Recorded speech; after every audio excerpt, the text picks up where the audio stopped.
Өткен жексенбіде жалғыз басты үш әке өз қалыңдықтарымен алғаш рет кездесті. Менің болашақ жарым келатыр екен ғой. Рахмет. Ой, Сәлеметсіз бе? көзі ұнады, көзі бір мейірімді, сондай. Көптен күткен адам да сол шығар деп ойлаймын.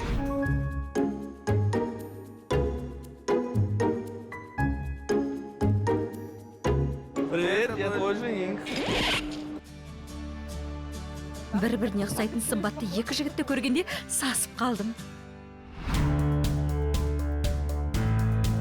Бұл жұптар сәйкестікті анықтайтын арнайы бағдарламамен іріктеліп алынған. Кейіпкерлер бір-біріне 50% сәйкес келді. Дегенмен жұптасу үшін көзқарастар арасындағы қайшылықтарды жеңу керек. Выходной день — это вот конная езда, прогулка где-нибудь. Ферма и лошади это будет для меня скучно. Деді, ол ойлады, что уже закончено. Нравится? Мне нормально все, линии надо просто убрать. Көрсеткен дұрыс та, нежели айту.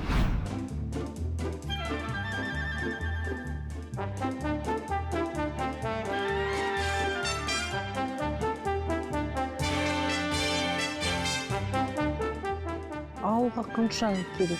Ауылды жерде 50 мың ғой. 50 мың жетпейді.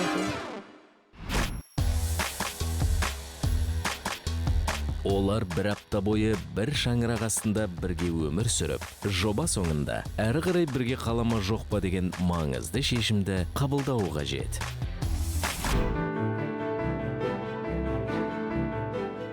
Құдай берді екі бала. Мен ойлаймын, именно екі баланы мен тастамаймын.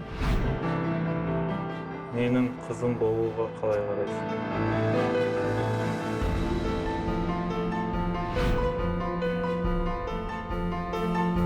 Я думал, что решение было понятным.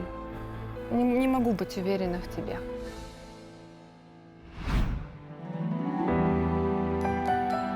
Ал дәл қазір көрермен өмірлік сыңарын тапқысы келетін тағы бір жалғыз басты әкемен таныспақ. Я хочу найти себе жену и ему маму.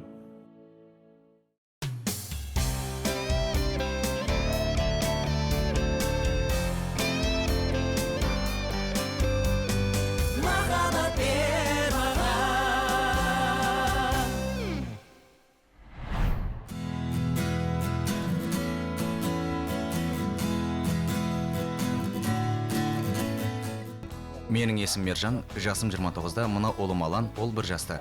Мен оны жалғыз тәрбиелеп жатырмын. Мен өзімді керемет әкемін деп есептеймін. Бар уақытымды балама арнаймын. Анасының орнын толығымен алмастыра алдым деп айта аламын. Махаббатты да аямадым. Тамағы мен денсаулығына да ерекше мән берем. Далаға не киіп шықты, не істеп жүр дегеннің бәріне назар аударам.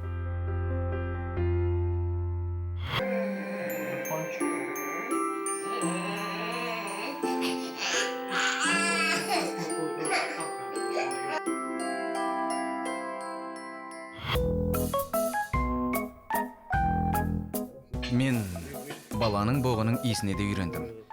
Кейде киімге сіңіп қалады. Оны гаршокқа отыруға үйретіп жүрмін. Ойнап отырады да тұрып кетеді. Не болмаса гаршоктың дәл жанына барып бүлдіріп кетеді. Кірді қолмен де жуа берем. Мен бұны ерекше ықыласпен істеген соң ешқандай қиындық туғызбайды.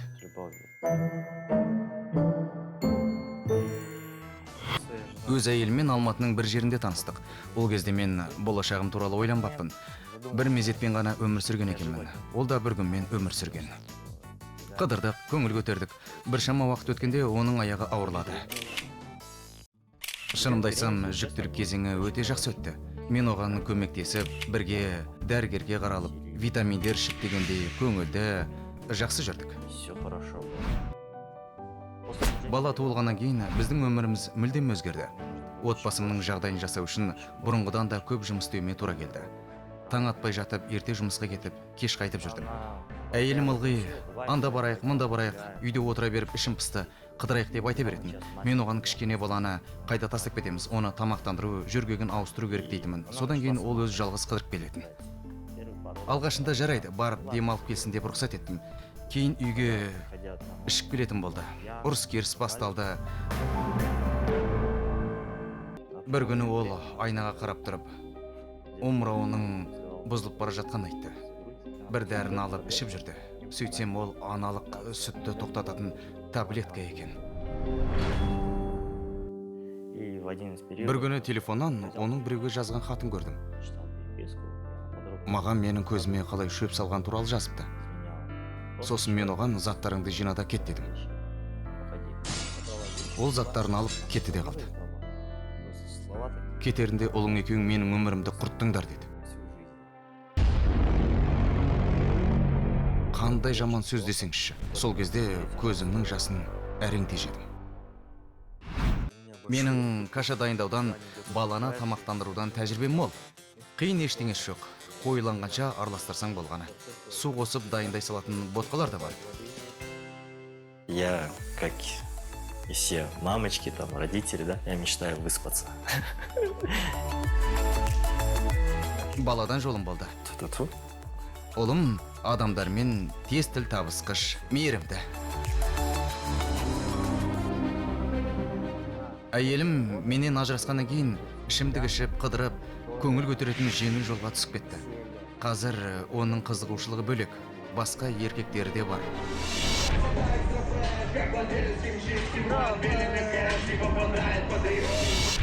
Жуырда балам 1 жасқа толды. Анасы келген жоқ. Әрине, ренжідім. Өзім үшін емес, балам үшін. Мен сату жөндегі кеңесші болып жұмыс істеймін. Жұмыстан жолым болды. Мекеме басшысы менің баламмен жалғыз қалғанымды ескеріп, менің жағдайыма қарай жеңілдетілген жұмыс кестесін жасап берді. Мен жұмысқа түстен кейін шығам. Оған дейін баламды ойнатып та, емханаға апарып та үлгерем. Түстен кейін менің орныма анам келіп, балама қарайды. Менде бәрі бар десем болады. Менде пәтерім бар, жақсы жұмысым да бар, керемет балам да бар. Мамы нет, только и все. Жены красит.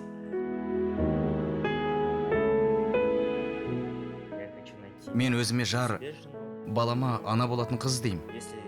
Егер біздің отбасымызға әйел келетін болса, маған оның балама күтуші сияқты қарағанның керек жоқ.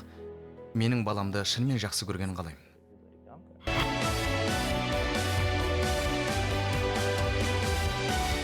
Қайтадан махаббатымды кездестіруге, махаббатқа сенуге дайынмын. Менің қалауым да осы.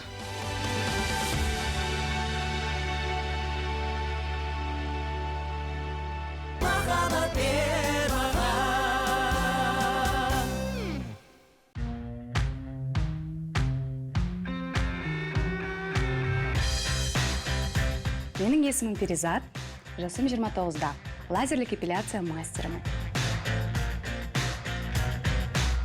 Бірақ өмірде танымал актриса болуды және Оскар сыйлығын алуды армандаймын.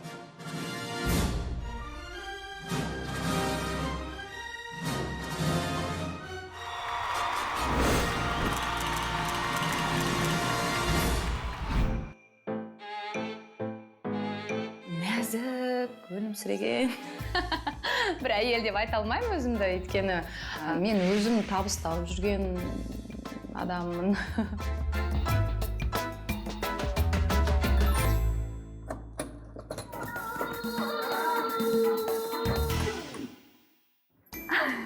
Ой, не істеватсың сен? Менің ұлым бар, жасы 3-те, есімі Ахат, шоколадты ұнатады. Тәтті нәрселерді көп бере бермеймін. Ого, давай. Йоу! Кейбір ата-аналарым соған тыйым салуы мүмкін. Мен көп нәрселерге тыйым сала бермеймін. Егер де ол оның денсаулығына мысалы зиян келтіретін болса, онда тыйым саламын. Ерке болып көрінеді, бірақ өзіме ерке болып көрінбейді. Өзім балам үшін жақсы анамын. Кім же өзін жаман деп айтады. Әйгілі әртіс болғым келеді. Сол әртіс болу үшін жаңа қадамдар жасаудамын қазір. Кейде съемкаларға түсемін, кішігірім эпизодтарда, сериалдарда, социальный роликтерде, рекламаларда. Үйде қонбайтын күндерім болады да, мысалы. Басқа қалаға кетіп қалам. Баламның нянясы 2,5 жыл болды жұмыс істейді. Мен оған баламды толықтай сеніп тастап кете аламын. Көп болмасам, ол ауыра бастайды. Жаңа мені көрмегені сағынғаннан сөйтіп ауырады. Мен келсем, сразу тез жазылып кетеді.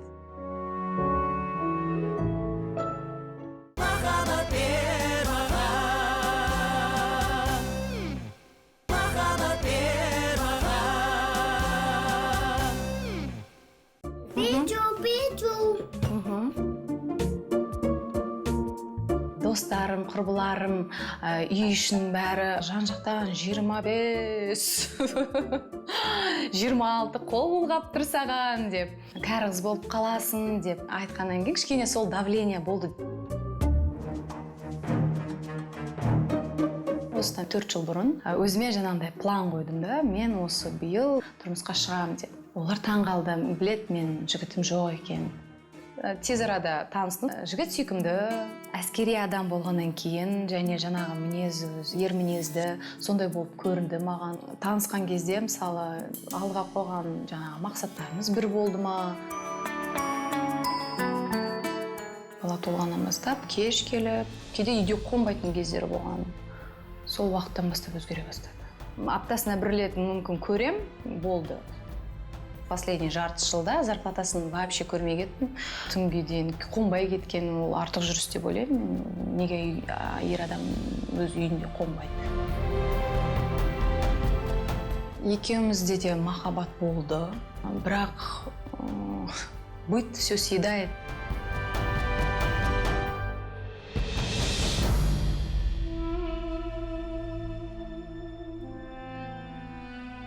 Бірақ жылға жетті ортақ махаббатымыз. Официально сосын ажырасып кеттік. Кейіннен ажырасқаннан кейін басында келіп жүрді, бір 3 айда бір рет, одан кейін бір жарты жылда бір рет. Одан кейін қазір мысалы звондамайды, араласпайды қазір. Ананы алшы. Это то. Он просто думает, что всех мужчин нужно называть папой. Да, он так думает. А так, что в семье должен присутствовать папа, нет, такого у него нет. Он еще не понимает.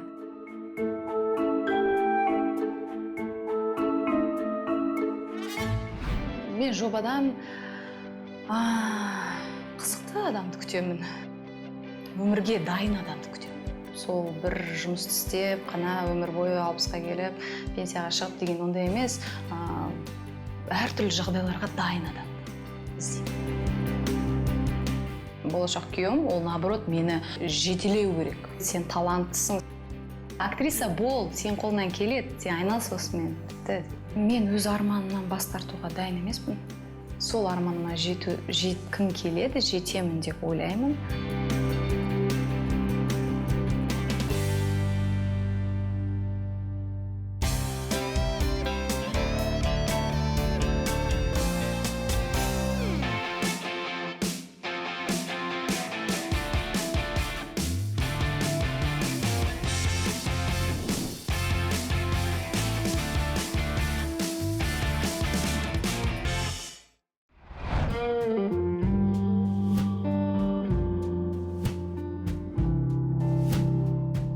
Қатты былай керемет қобалжып тұрған жоқпын. Кездестіретін адамым адам ғой.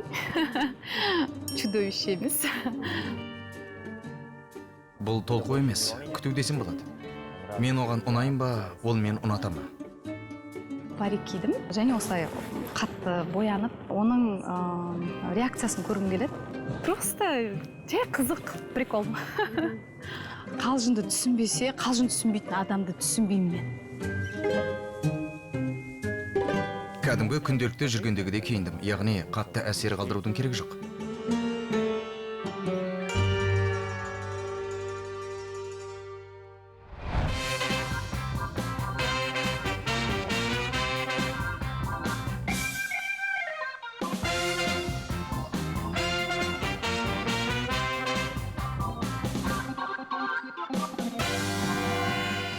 Келе жатыр деп айтты да, сонда қобалжу болды.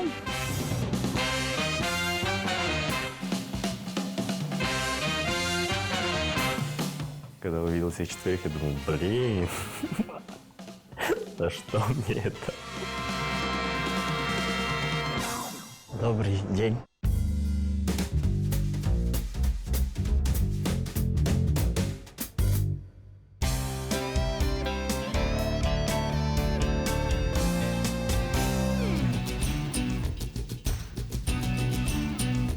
Нан пісіріп жатырмыз тоқаш.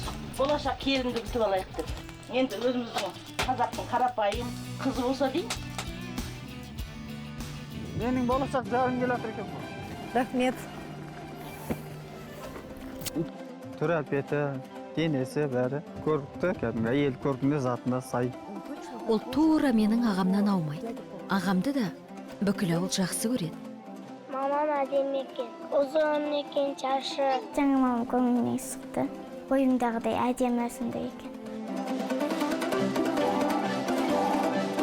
Енді үлкен кісілер айтты, қазақи салт дәстүрмен сөйтіп күтіп алайық.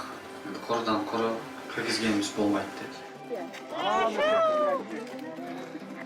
Мен олар маған бірден орамал салады деп ойлаған жоқпын әрине.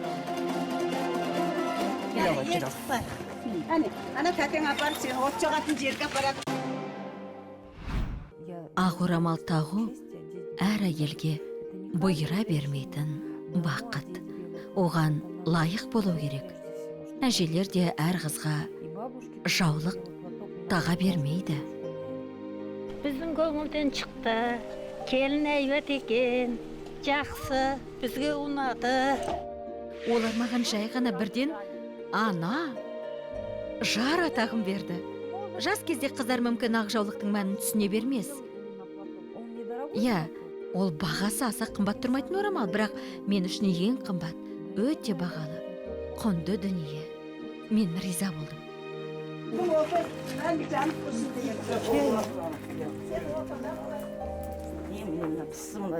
Сүрет шашып, бөліп бүйт.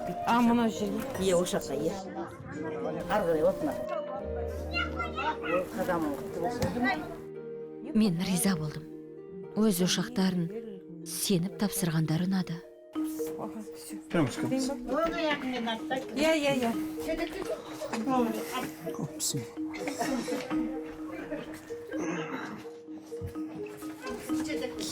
Былай тік жүріңіз, тік жүріңіз. Шиш. Жоғары шығып отырыңыздар диванға. Адамдар солай өмір сүреді екен. Енді мен оған не істей алам? Әйел қолының жетіспейтіні көрініп ақ тұр. Үйде көптен бері әйел адамның болмағаны байқалады. Мен олардың тұрмыстық жағдайы мүлдем шошытқан жоқ. Бәлкім оған күйеуге шықсам, бір жылдан кейін бизнесмен болып кетуі де мүмкін. Сізді күтті ғой, балаларым. Мама келсе екен, үйімізге бір ыстық береке келсе екен деп. 4 жыл болды өмір күткелі, балам, қызым. Қорқпаңыз. Мен жақсы қараймын. Сәсі ұзын, арық, әдемі. Жаңа мамам көңіліне сықты. Мен мектепке мақтанып барамын, ал мамам деп. Санайын бақыттымын деп өже. Үйімде өтіс аяғымда түгел өткізіп берем. Осы үйге ие болып отырады қазан ошақтың иесі болып. Біз баламыз осы тұрған қалпы осы міне. Бас бұзарлығы да жоқ, темекі тартатыны жоқ, арақ ішетіні жоқ. Ол сондай мейірімді. Оны бүкіл ауыл жақсы көреді. Балалар да қасынан бір елі қалмайды. Немерелеріміз Әмет папа дейді. Әмет папа. Шынымды айтсам, оған Әмет деген аты үйлеспейді. Мен нағыз қазақы есімді елестеттім. Өзім оған Елубай деген ат беретінем. Осы балалардың бәрінің үлкен әпкесі осы кісі. Мына өзіне Алланың берген бір кішкене сынағы бар, о қыздың аяқ қолынан кішкене кемістігі бар. Басқа ештемесі жоқ. Өзің балаларына қалай қарасаң, Құдай үшін, Алла ризалық үшін оған да солай қарайсың, балам. Ал мен қолымнан келе ме? Бұл сұраққа әлі жауап бере алмадым.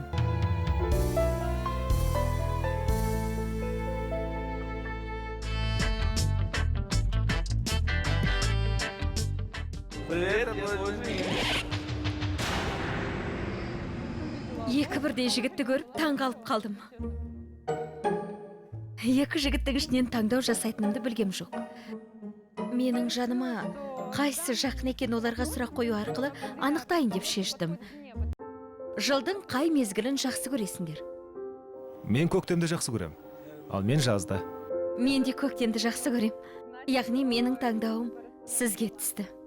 Жалпы маған ол жақсы әсер қалдырды.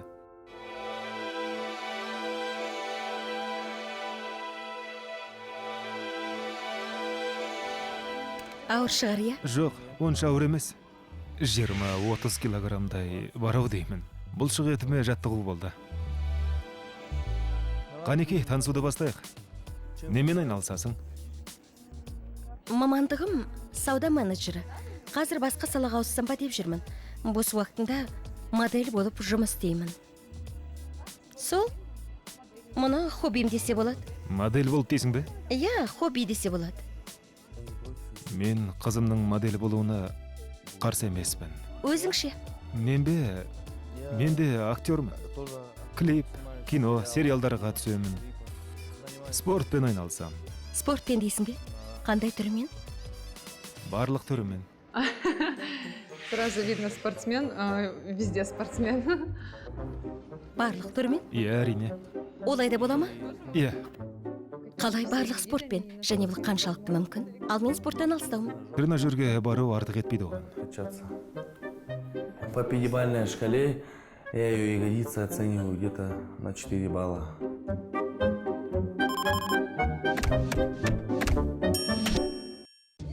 Ал маған атқа мінген ұнайды.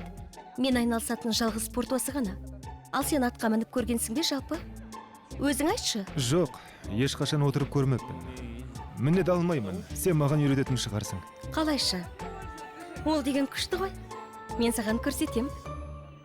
Ал сен қандай тамақты жақсы көресің? Етті ұнатам. Негізі палауды жақсы көрем. Ал сен өте арық нәзік қызсың. Сонда нені жақсы көресің? Мен жеңіл тамақтанғанды ұнатам. Шөп-шалам, бұршақтарды, сондай. Ну, если честно, я не знаю даже травой и бобами.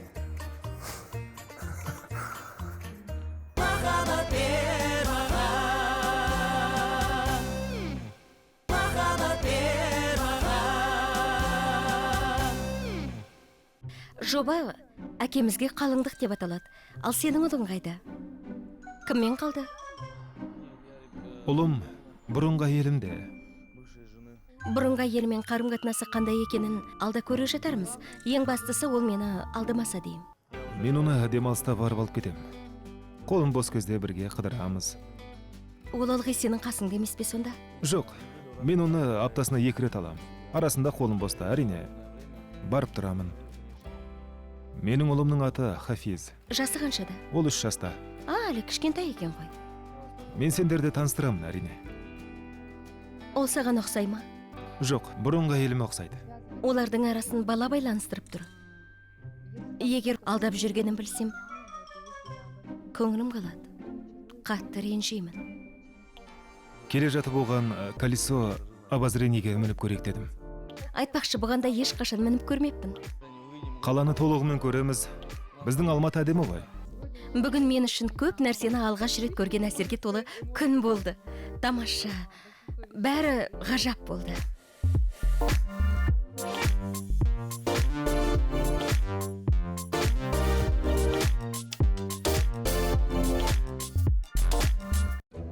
Демалыс күндері не істейсің?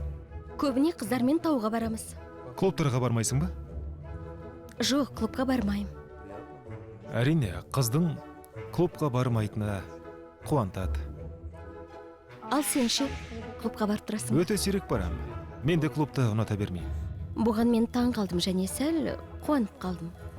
Ал тауды ұнатасың ба? Тауды жақсы көрем. Тауға жаяу шығу ұнай ма? Өйткені 3 сағаттап тауға өрмелеуді көбісі ұната қоймайды. Иә, ол қиындау, әрине. Ол мүмкін менің алдында жақсы көрінгісі келген шығар енді.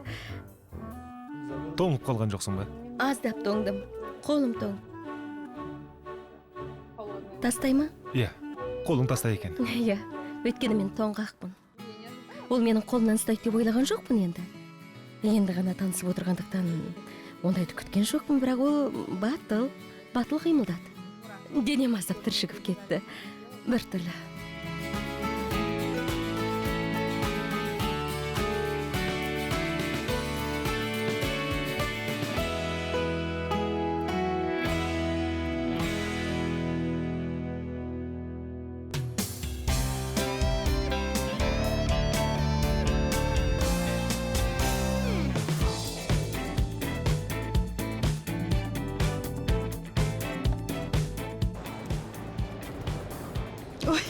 сәлеметсіз. Сюрприз болады деп күткен жоқпын. Жақсы білмеймін, просто құшақтағым келді. Может, көптен күткен адам да сол шығар деп ойлаймын. Сен, наверное, карьеристка шығарсың, иә? Өйткені постоянно жұмыстасың, иә? Иә. Была бы моя воля, мен өзім үйде отыра беруші едім. Семьяға сұрай алмайды деп ойлаймын. Қанша бала бар, нешеде? 6. 6? Мен жер үйде отырамын. Қанша бөлме? Сонда мен қай бөлмеде жатам? Негізі бүгін тағы достармен, коллегалармен таныстырайын деген сен. Отказов не принимается. Мне, мен машинам. Көлік әрине өте ескі. Бір сөзбен айтқанда ухаживание дейді. Ескі ашқанымды қол беріп, мен өзім бұлай ухаживать етіп жүргім келеді.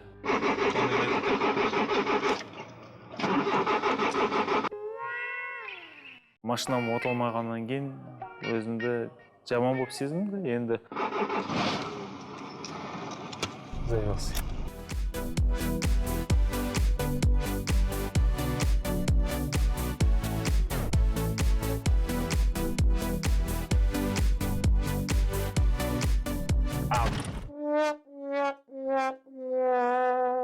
Жаңа болмаса да қалпына келтіріп, бұзылмайтындай қылып жасау керек еді, дайындалу керек еді деп ойлаймын. $1 ма? $2 болсын. Менде де кошелегімде $1. Вообще не үшін білесің ба? Ақша шақырып дейді. Визуализация дейді оны. Көрген сайын ақшаны ойлайсың ғой. Постоянно ойлағаннан кейін ақша келеді. Менде сонда зарплата стабильный емес па? Официальная заработная плата деген менде бар. Үстіне уже былай не жер саттым, осындай процент. Жоқ деген кезде бір айда 2-3 участок сатылады, 100-150 мың түседі. Былтыр жер сатқан жоқпын, тек қана машинамен айналысқанда. Машинадан ғана ақша түседі, 200-300 мыңдай. Қанша машина сонда? 3 машина. Әр машинадан 100 мыңнан. Өзі машинамен айналысам дегеннен кейін көлігін кішкене жаңартып деген сияқты.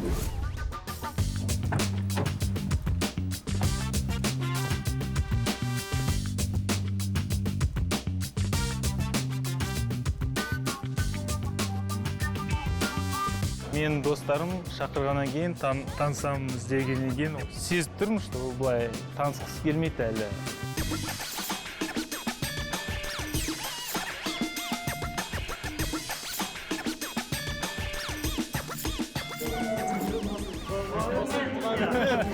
Рахмет.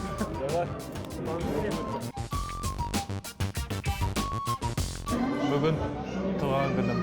Туған күнім? Серьезно?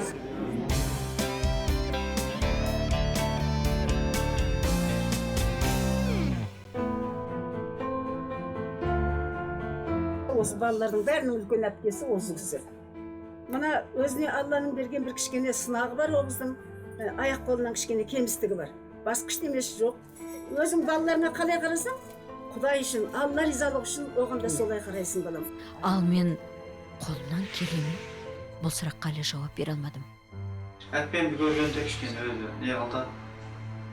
Қиындықтар болады-ау деп ойлаған шығар деп ойлаймын.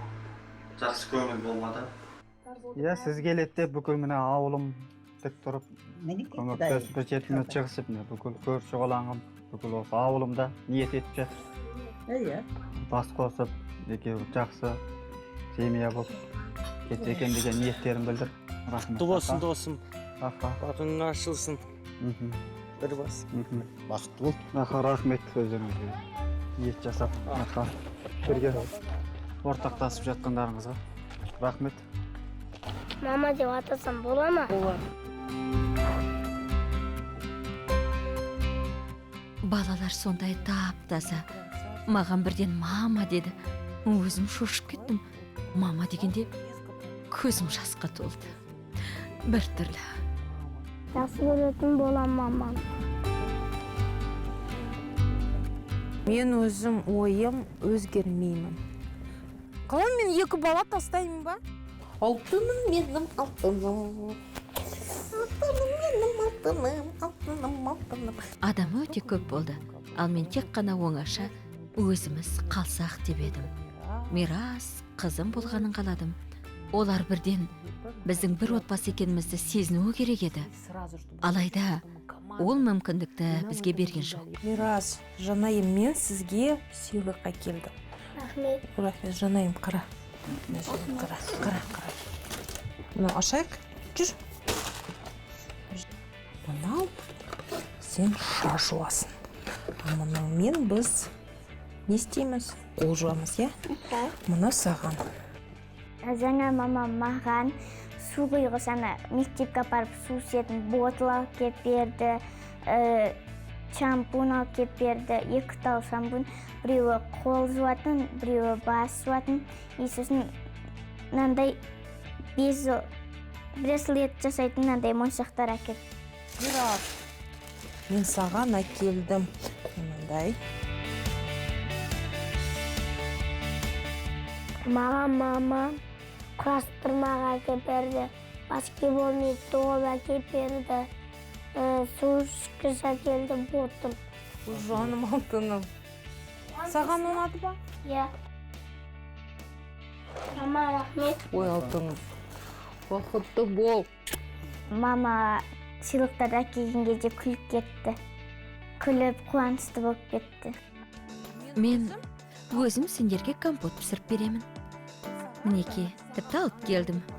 Саған және қарындасыңа мынадай арнайы бөтелке алып келдім, осыған құйып беремін, жарай ма?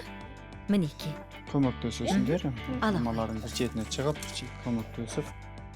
Ал саған мен арнайы салат жасауды үйретемін. Міне көрдің ғой,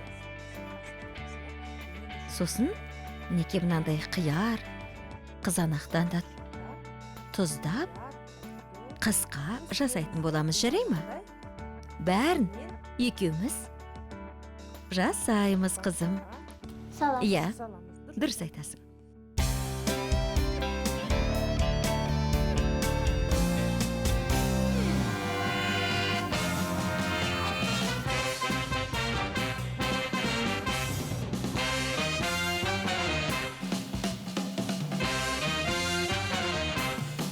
Когда увидел всех 4, я думаю, блин, да что мне это? Добрый день.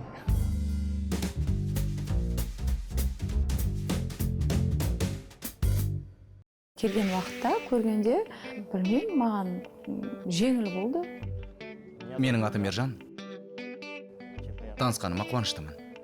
Керемет былай, вау деп айта алмаймын. Обычный простой жігіт, без понтов.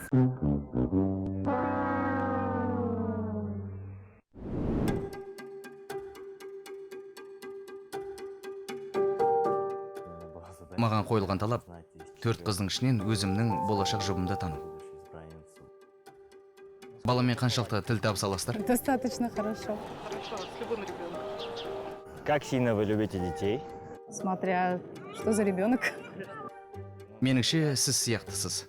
Иә. Тез табады деп ойладым. Сіз емес пе? Онда сіз шығарсыз. Сіз демессіз бе?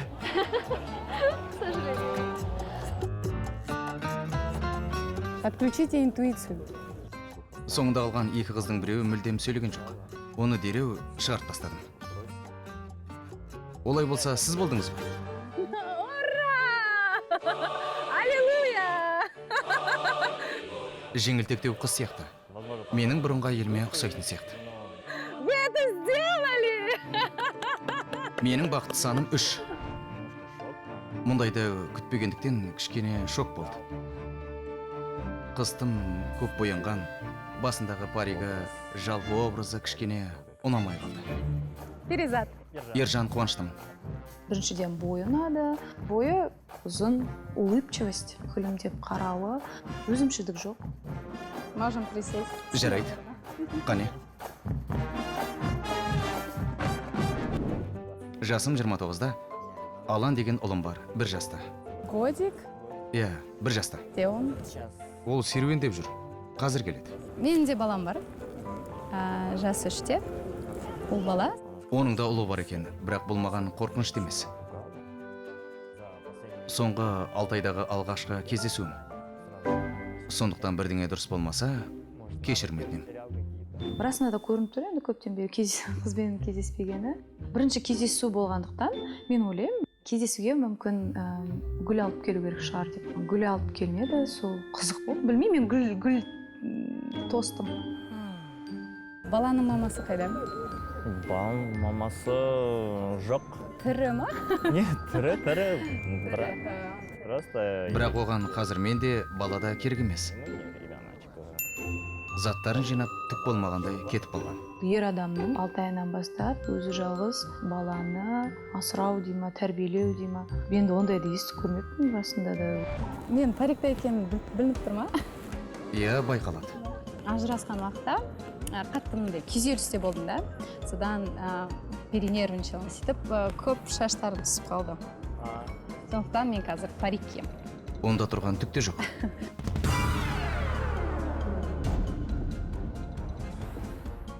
Мен де парик киіп отырмын. Қалжыңдаймын. Менің мінезім ашық, арасында әзілдескенді ұнатам. Мен де шетет еткен жақсы көремін. Енді. Да, и сын не мой. Жоқ, сын мой. Сын мой, қазір көресіз.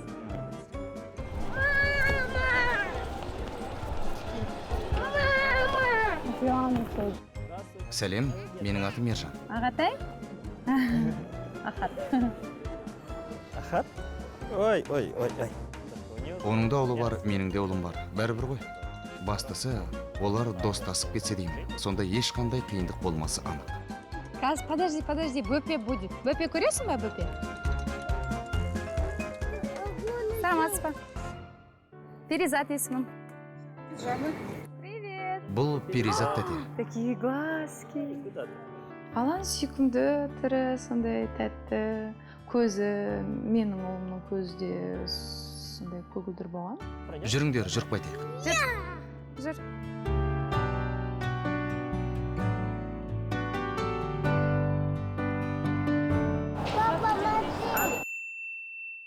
Ағатай. То, что он называл меня папой, там, при встрече, нормально. Это ребенок. Сөйттім, ағатай деп айтты. Болашақта папасы бола ма, болмай ма? В данный момент я не хочу, чтобы он называл его папой. Күн салқындап жатыр. Мүмкін үйге барармыз. Балаларды тамақтандыру керек. Ну да, конечно, можно.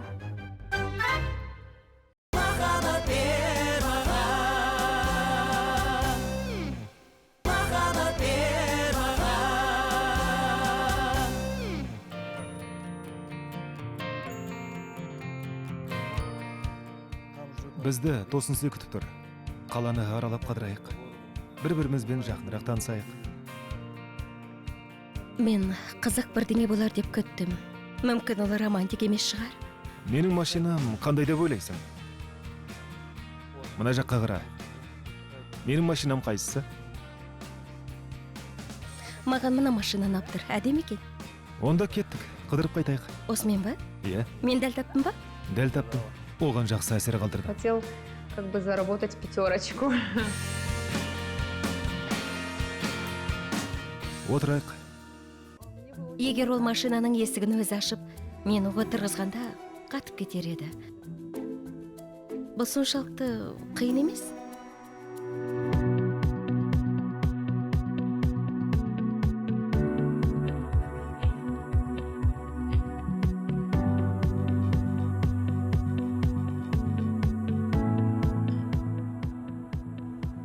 Пеш қосылып тұр, бәрі дұрыс па? Суық емес қой, Жоқ, суық емес. Мұндай кезде төбесі ашық машинамен де жүре беруге болады ғой негізі. Адреналинді ұнатпайын дейсің, машинаны қатты жүргізесің. Бұл да адреналин ғой. Менің қаттырақ жүргенімді қалайсың ба? Бұдан да қатты жүре алам. Адамдар бізге ерекше қызыға қарады. Алинаға да ұнады деп ойлаймын. Біз мұнда екеуміз оңаша, бір-бірімізбен жақынырақ танысуға, түнгі қаланы тамашалауға келдік. Ол менің жаныма жақын жерді таңдапты. Тыныш, қаланың ушуынан алыс. Жақсы жер екен. Осындай кешті ұнатасың ба? Негізі бұған қалай қарайсың?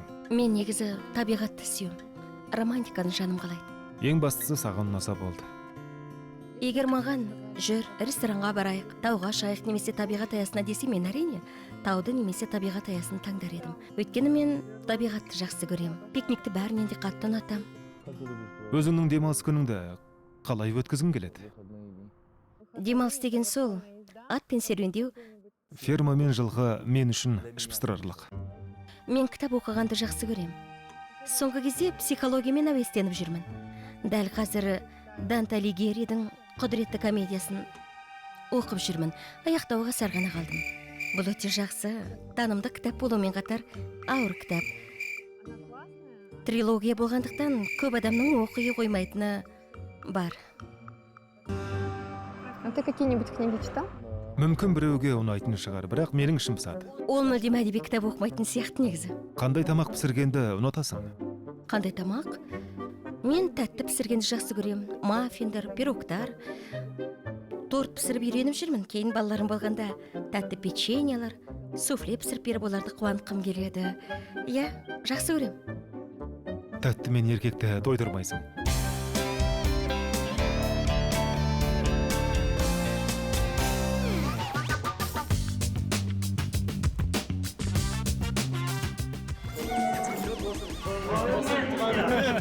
Рахмет.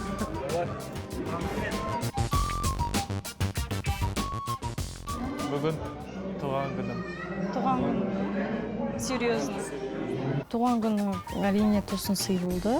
Мен үшін мен оны даже ойламаппын да ондай болады деп. Рахмет.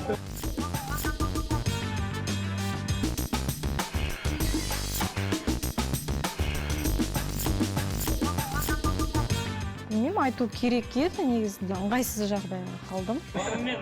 Рахмет. Бұл Зәуре, менің невеста Ералы, Нұрболан, Еламан, коллегалар, достарым.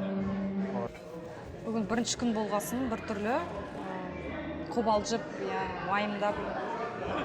Танысқаныма қуаныштымын сіздермен. Зәуре мен Үмітбектің бұрынғы әйелін салыстыратын болсақ, Зәуре адамгершілік жағынан бағанағы мол. Зәуре маған өте ұнайды. Негізі білмедім ғой, өзіме де сюрприз болған негізі. Қандай қыз болады, әдемі болады ма? Оказывается, өте әдемі екен. Сол бірінші көргеннен кейін сразу маған ұнады. Сосын қойып. Бұл маған ішімдік ішпеймін деген болатын. Вообще ішпеймін, шекпеймін деп. Арақ ішпеймін, темекі шекпеймін. Ешқандай наркотический ештеңке употреблять етпеймін. Да келгеннен кейін ол ішімдік ішіп отырды. Маған бір өтірік айтқан сияқты болып қалды. Просто ой, өтірік айтпай қою керек та, шындығын айту керек. Көп болды ма Алматыда тұрғаныңызға? Иә. Оны 15 жылдай болды. Сағынып жүрсіз бе, Маңғыстауды? Иә, расында сағынамын. Көбісі туысқандар бәрі сонда ма? Мұнда Иә, бар ма? мұнда бар, иә. Көп сұрақтар қойып, Қазақстаннан емес, басқа бір елден келген сияқты болдым. Қазір мен төменге түсіп келейін да.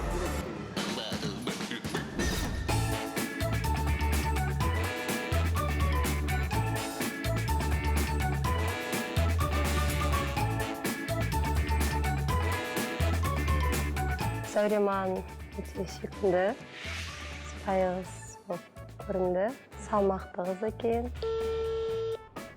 Алло. Динара, сәлем.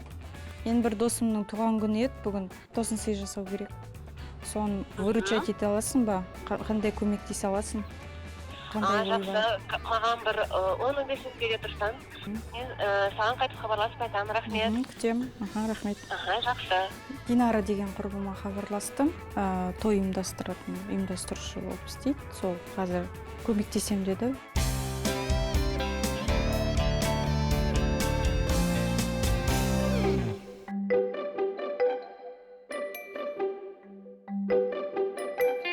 Елубай, шайды сүтпен құяйын ба? Мен сүтпен шай ішкен жақсы көремін. Қойғылап, қызылдап кішкене. Маған бөлек атпен атағаны ұнаған жоқ. Менің атым Әмет қой. Мен білем ғой атыңды. Сен шатастырып айт.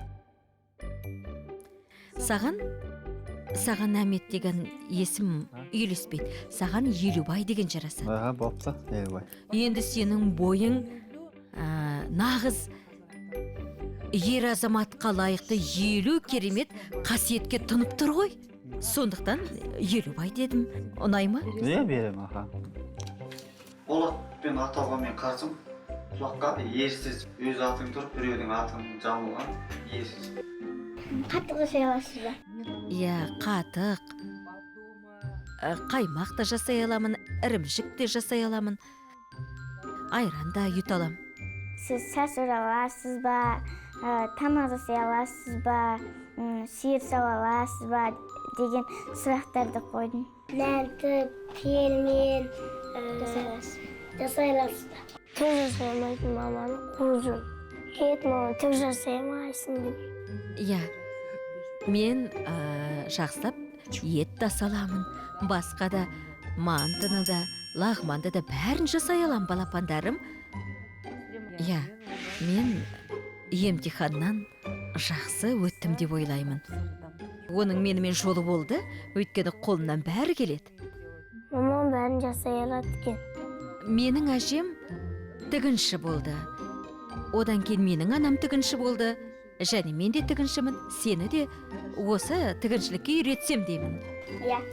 Болды. Сен өзің қуыршағыңа көйлектер тігесің бе жалпы? Мен кукла ойнамай.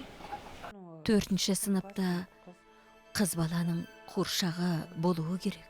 Мен кукламен ойнағым келмейді, кукламен кішкентайлар ойнайды. Мен өзімді дәу сияқты былай сезінемін.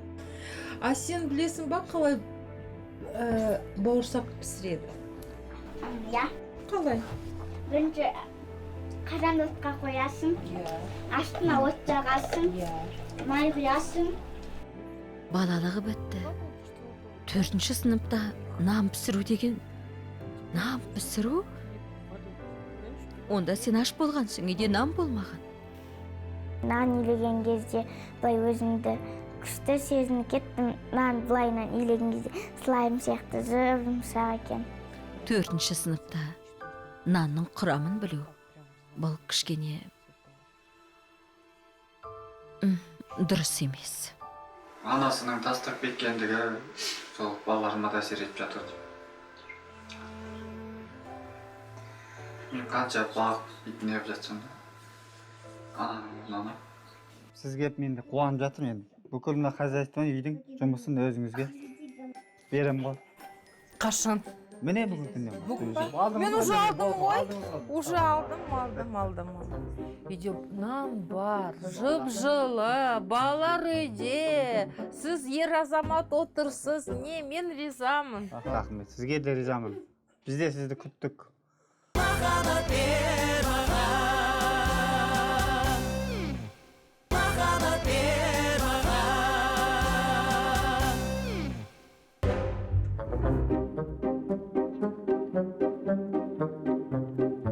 Қандай тамақ пісіргенді ұнатасың? Қандай тамақ? Мен тәтті пісіргенді жақсы көремін. Маффиндар, пирогтар. Торт пісіріп үйреніп жүрмін. Кейін балаларым болғанда тәтті печеньялар, суфле пісіріп беріп оларды қуантқым келеді. Жақсы көрем. Тәтті мен еркекті тойдырмайсың. Ал еттен бірдеңе пісіре аласың ба, бешбармақ? Бәрін де пісіре алам. Вот все. Қыздардың қандай қылығы ұнайды?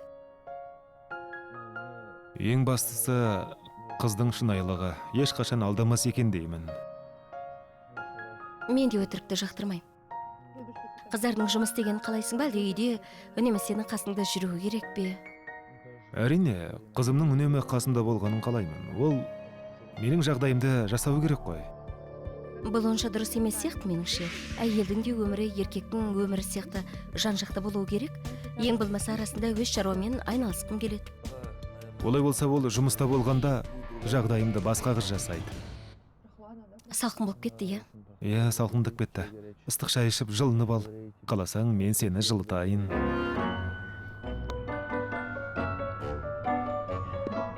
Она меня сбрила так слегонца вроде.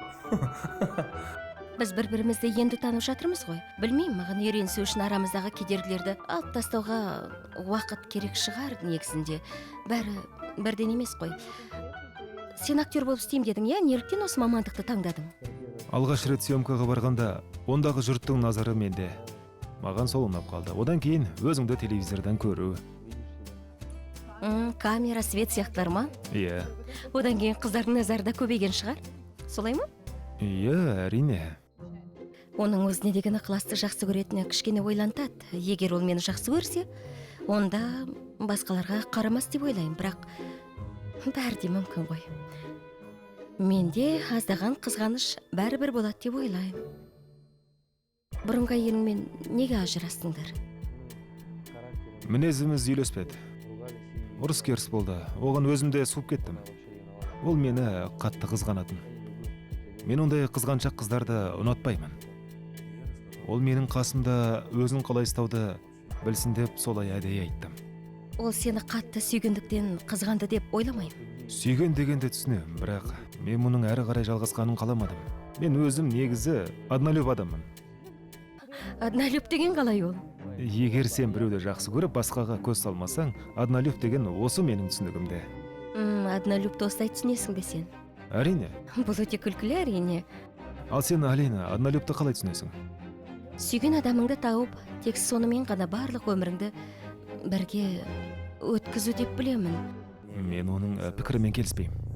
Басқаға көз салмайтындай болып бір адамды соншалықты жақсы көре аласың ба? Все изменяют, я думаю. И Бейонсе изменили, и Джессика Альби изменили. Мен үшін көзге шөп салу деген бәрі бітті деген сөз. Өйткені біреуді сүйген, оған айырбассыз демейді. Шынымды айтсам тоңайын деп қалдым. Пора ехать уже домой. Меніңше бұл жігіт өзін қатты жақсы көреді. Бәрінен бұрын өзін сүйетін адам екен. Қалай дегенмен? Уақытымыз жақсы өтті. Бір-бірімізбен жақын таныстық. Романтика да болды. Бәрі керемет. Тек құшақтасып, сүйісу ғана жетіспей тұрды.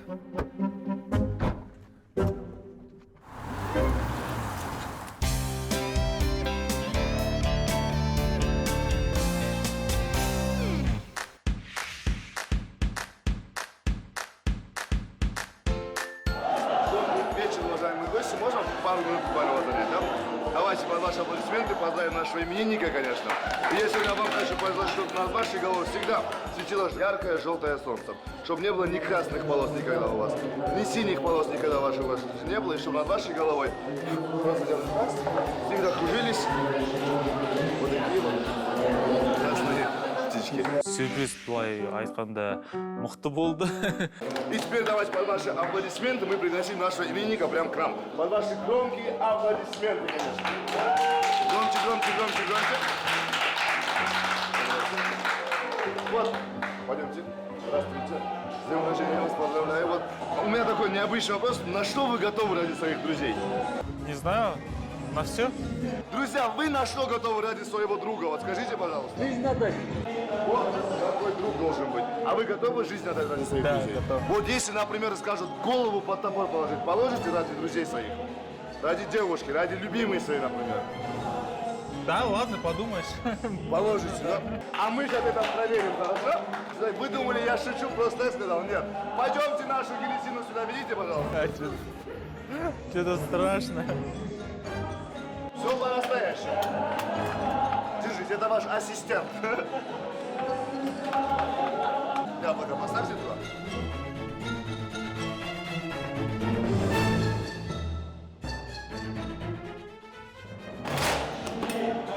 Работает идеально, да, как вы видите? Чик и все.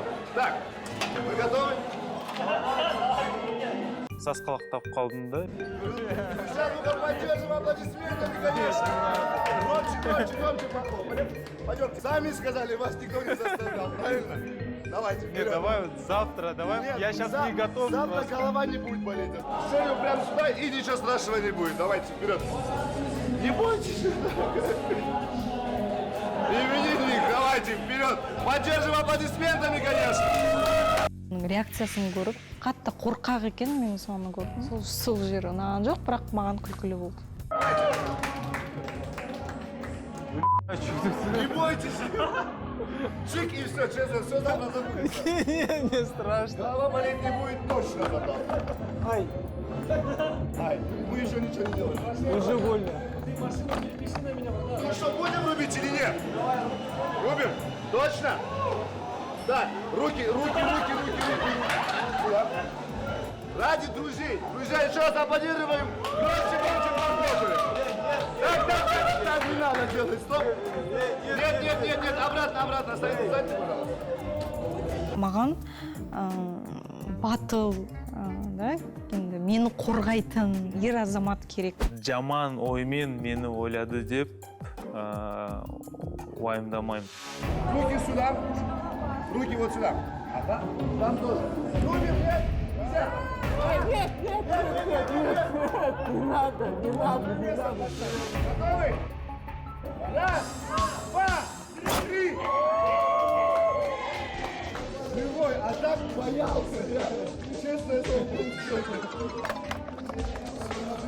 Эй, а вдруг не сработало, вот там вот что-то не так пошло, блин, все может же быть. Поздравляю, это был подарок от Заурем. Ондай сюрприз маған жасасаң, Зәуре, онда шынымен де көрейін деген ғой, қандай екенімді мені. Бірақ мен шынымен шын жүректен айттым, қорқып қалдым. Серьезно, былай внутри все вот так перевернуло, механизм дұрыс істемей қалса, что-то қорқынышты. Аяқ астынан былай кеш жүреді, немесе былай жартылай, хотя былай все равно қорқынышты ғой. Содан қорықтым. Былай мақтанып, бірдеңкесін дұрыс істемей қалады. Әне алмай әлі жатыр, алған жоқ. Халатность қой, халатность. Какой фокусник он? Сенбеймін негізі фокусниктарға. Маған сюрприз жасады, туған күн айтқан жоқ. Сосын мен алдында осындай сюрприз жасадым мәсаған. Опасная ты женщина. Арасында солай сюрприз жасап қорқып тұру керек деп ойлаймын Зәуреге.